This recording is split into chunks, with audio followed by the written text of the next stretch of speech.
Suportado ng ilang government officials, maging ni VP Sara Duterte, ang utos ni Pangulong Ferdinand Marcos Jr. na lifestyle checks sa mga kawani ng pamahalaan.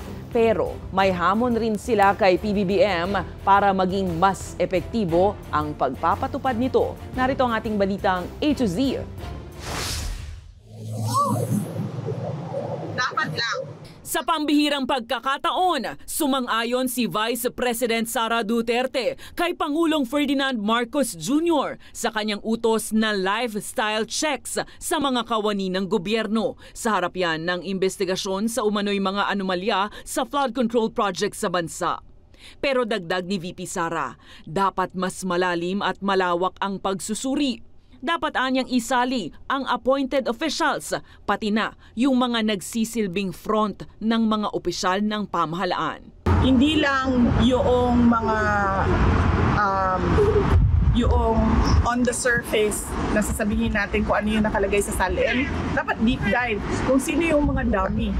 Ilabas yung mga dummy ng mga public officials. Full support din si Sibak Party List Representative Brother Eddie Villanueva sa hakbang na anyay dapat noon pa isinagawa bilang pangontra sa korupsyon.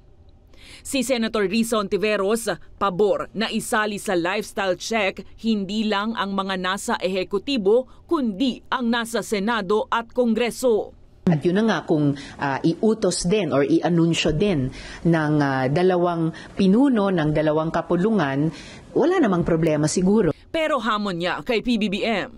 Magandang halimbawa at pagpapakita din ng pamumuno kung kasamang ibubunyag yung kaniyang salin. I presume sinasali niya ang sarili niya. Samantala, ang Bureau of Internal Revenue nagsimula ng mag-check sa lifestyle ng mga kontratista ng pamahalaan. Partikular kung nagbabayad ba sila ng tamang buwis sa mga kinita ng kanilang negosyo. Nakikita natin na marami silang ari-arian na finoflaunt at nakikita natin na malaki ang kanilang mga properties, yung titingnan natin. So ibabangga natin yan sa revenues. Kung mapatutunayang hindi naging tapat sa pagbabayad ng buwis, kakasuhan sila ng tax fraud at ididiskwalipika sa susunod na bidding ng government projects.